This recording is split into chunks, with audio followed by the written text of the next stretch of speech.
ಈ ಸಿನಿಮಾದ ಗೆಲುವು ಇದೆಯಲ್ಲ, ಇದು ಈ ಚಿತ್ರತಂಡದ ಗೆಲುವು ಅಂತ ನನಗೆ ಅನಿಸ್ತಾ ಇಲ್ಲ, ಕನ್ನಡ ಚಿತ್ರರಂಗದ ಗೆಲುವು ಅಂತ ನನಗೆ ಅನಿಸ್ತಾ ಇದೆ. ಅಷ್ಟು ಹೆಮ್ಮೆ ಆಗ್ತಾ ಇದೆ.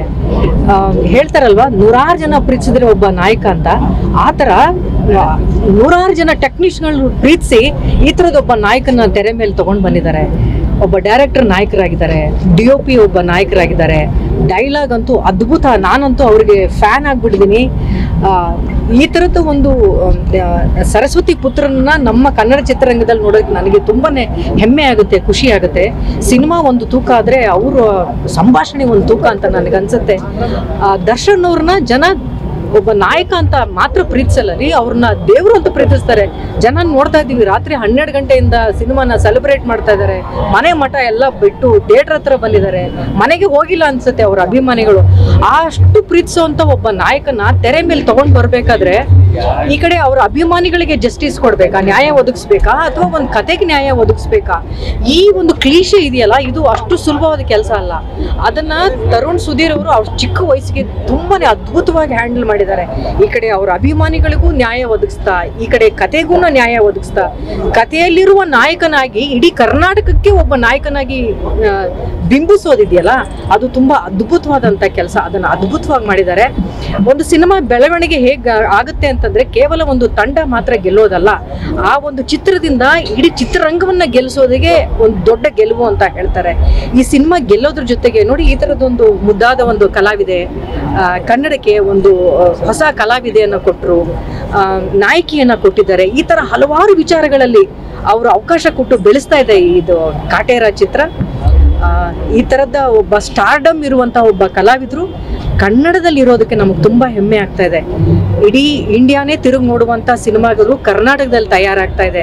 ಅದು KGF ಆಗಿರ್ಬೋದು, ಕಾಂತಾರ ಆಗಿರ್ಬೋದು.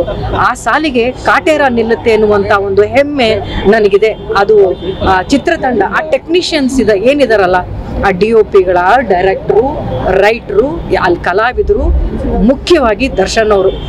ನೀವು ಅವ್ರಿಗೆ ಎಷ್ಟೇ ಸವಾಲುಗಳನ್ನು ಒಡ್ಡಿದ್ರು ಆ ಸವಾಲನ್ನ ತಗೊಳ್ಳುವಂತ ತಾಕತ್ತಿರೋದು ದರ್ಶನ್ ಅವ್ರಿಗೆ. ಈ ಸಿನಿಮಾ ನೋಡಿದ್ರೆ ನಿಮ್ಗೆ ಅದು ಗೊತ್ತಾಗುತ್ತೆ. ಅವ್ರಿಗೆ ಕೊಟ್ಟಂತ ಒಂದು ಇಮೇಜ್ ಇದೆಯಲ್ಲ, ಆ ಇಮೇಜನ್ನ ತೂಗ್ತಾರೆ ದರ್ಶನ್ ಅವರು. ಕನ್ನಡ ಚಿತ್ರರಂಗ ಈ ಒಂದು ಯಶಸ್ಸಿನಿಂದ ಮತ್ತಷ್ಟು ಸಂಭ್ರಮಿಸ್ಲಿ ಅನ್ನೋದಷ್ಟೇ ನನ್ನ ಆಶಯ ಅಂತ ಹೇಳ್ತೀನಿ. I am very happy. ಜನರ ಪ್ರತಿ 95 ಕಣ್ಣೀರ್ ಕತೆಗೂ 2023 ಕಣ್ಣೀರ್ ಕತೆಗೂ ನಿಮ್ಮ ಅಭಿಪ್ರಾಯ ಮೇಡಮ್? ಸಿನಿಮಾದಲ್ಲಿ ಕಿಚ್ಚು ಶುರುವಾಗದೆ ನಿಮ್ಮ ಪಾತ್ರದಿಂದ, ಹೋರಾಟದ ಕಿಚ್ಚು ಶುರುವಾಗದೆ ಪಾತ್ರ ಒಪ್ಕೊಂಡಾಗ ಇಲ್ಲ ಸರ್, ನಾನು ಈ ಪಾತ್ರ ಒಪ್ಕೊಂಡಿದ್ದೇನೆ. ಈ ತರದ್ದೆಲ್ಲ ಒಂದು ಕತೆ ಇದು ಆಗ್ತಾ ಇದೆ ಅಂತ. ತರುಣ್ ಅವರು ದರ್ಶನ್ ಅವ್ರಿಗೋಸ್ಕರ ಒಂದು ಸಿನಿಮಾ ಮಾಡ್ತಾ ಇದ್ದಾರೆ, ಹಳ್ಳಿ ಬ್ಯಾಕ್ ಗ್ರೌಂಡ್ ಅಂತಂದಾಗ ಈ ಸಿನಿಮಾದಲ್ಲಿ ನಾನು ಆಗ್ಲೇ ಹೇಳ್ದಾಗೆ ತುಂಬಾ ಸೂಕ್ಷ್ಮ ವಿಚಾರಗಳನ್ನ ಎಲ್ಲ ನಿಮ್ ಕೊಲೀಗ್ಸೇ ಇರೋದು, ಎಲ್ಲ ನಿಮ್ ಕೊಲೀಗ್ಸೇ ಇರೋದು. ನೀವ್ ಒಬ್ರು ಹಂಗ್ ಮಾತಾಡಿದ್ರೆ ಅವ್ರಿಗೆಲ್ಲ ಡಿಸ್ಟರ್ಬ್ ಆಗಲ್ವಾ? ಏನೋ ಹೇಳ್ತಿದ್ದೆ ನಿಮ್ಮ ಪಾತ್ರದ ಬಗ್ಗೆ. ನಿಮ್ಮ ಪಾತ್ರದಿಂದ ನಾನು ಈ ಸಿನಿಮಾ ಕಥೆನ ಉಳುವನಿಗೆ ಭೂಮಿ ಅನ್ನುವಂತ ಒಂದು ಕಾಯ್ದೆ ಮೇಲೆ ನಡೀತಾ ಇರುವಂತ ಒಂದು ಕತೆ ಅಂದ್ರು. ಆಮೇಲೆ ಜಾತಿ, ಕೀಳ್ ಜಾತಿ, ಮೇಲ್ ಜಾತಿ, ಅದು ಯಾವುದೋ 70s ಅಲ್ಲಿ ನಡೀತಾ ಇರೋದಲ್ಲ, ಈಗಲೂ ಇದೆ. ಈಗಲೂ ಅದರಿಂದ ನೊಂದವ್ರಿದ್ದಾರೆ, ಅದರಿಂದ ಕಣ್ಣೀರ್ ಹಾಕೋರಿದ್ದಾರೆ. ಆ ಥರದ ಒಂದು ಕಥೆನ ಇಷ್ಟು ದೊಡ್ಡ ಒಬ್ಬ ಹೀರೋ ಹೇಳುವಾಗ ಅದು ಹೆಚ್ಚು ಜನರಿಗೆ ತಲುಪುತ್ತೆ. ಆ ಥರದ ಒಂದು ಸಿನಿಮಾದಲ್ಲಿ ನಾವಿರಬೇಕು ಅಂತ ನಮಗೆ ಖುಷಿ ಆಗುತ್ತೆ. ರಾಮನ್ ಜೊತೆಗೆ ಒಂದು ವಾನರನು ಕೂಡ ನಿನ್ನ ಸೈನ್ಯದಲ್ಲಿ ನಾನು ಇರ್ತೀನಿ ಅಂತ ಖುಷಿ ಪಡ್ಲಿಲ್ವೇನೋ, ಹಾಗೆ ನಾವು ಇಷ್ಟು ಒಳ್ಳೆ ಕಂಟೆಂಟ್ ಇರುವಂತ ಒಂದು ಸಿನಿಮಾಗಳಲ್ಲಿ, ಇಷ್ಟು ಒಳ್ಳೆ ಮೆಸೇಜ್ ಇರುವಂತ ಒಂದು ಸಿನಿಮಾದಲ್ಲಿ ನಮ್ದು ಒಂದು ಸಣ್ಣ ಅಳಿಲಿ ಸೇವೆಗೆ ಸಿಕ್ಕರೆ ಸಾಕು ಅಂತ ಹೆಮ್ಮೆ ಪಟ್ಟವಳು ನಾನು. ಹಾಗಾಗಿ ಈ ಸಿನಿಮಾದಲ್ಲಿ ಕೊನೆಯದಾಗಿ ನಿಮ್ಮ ಮನೆಯಿಂದ ನಿಮ್ಮ ಮುದ್ದು ಕಲಾವಿದ ಇಂಡಸ್ಟ್ರಿಗೆ ಯಾವಾಗ ಪಾದಾರ್ಪಣೆ ಮಾಡಿಸ್ತೀರಾ?